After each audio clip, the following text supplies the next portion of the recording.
happened to be regularly listening, and this story came about, and it just immediately impacted me in being a student of medicine. I understand that this is a group of storytellers, like a narrative medicine group in part, is that right?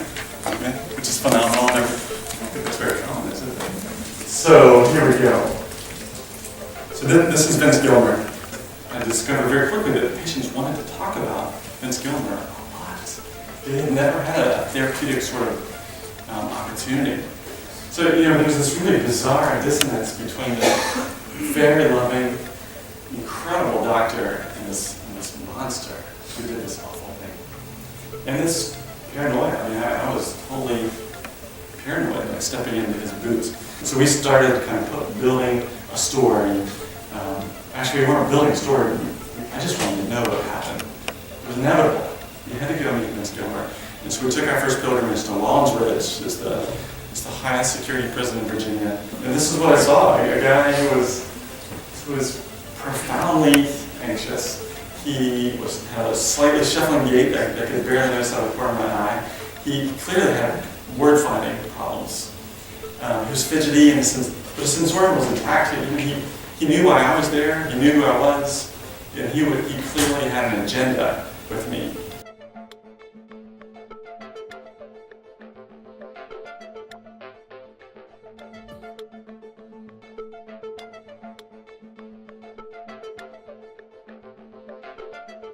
What do you do when you're a prisoner? It's not even a patient. What do you do when you know somebody who's a prisoner and you think that they may be in there for the wrong reason, or they had a diagnosis that was never made?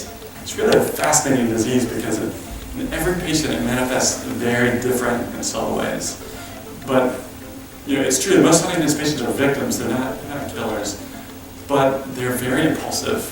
They're very spontaneous. They can be very aggressive, and you can never predict when that's going to happen. The test came back a few weeks later, and it was positive.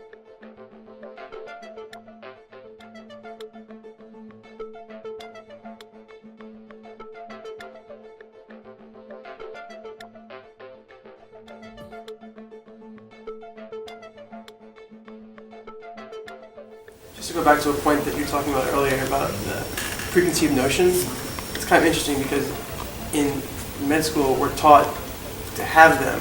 So now you're saying, all right, now get rid of those sometimes because some patients might not fit that norm. Mm-hmm. So it's important to kind of go back and forth, but then how do we, take a step back when we have to? How do we know that we have to?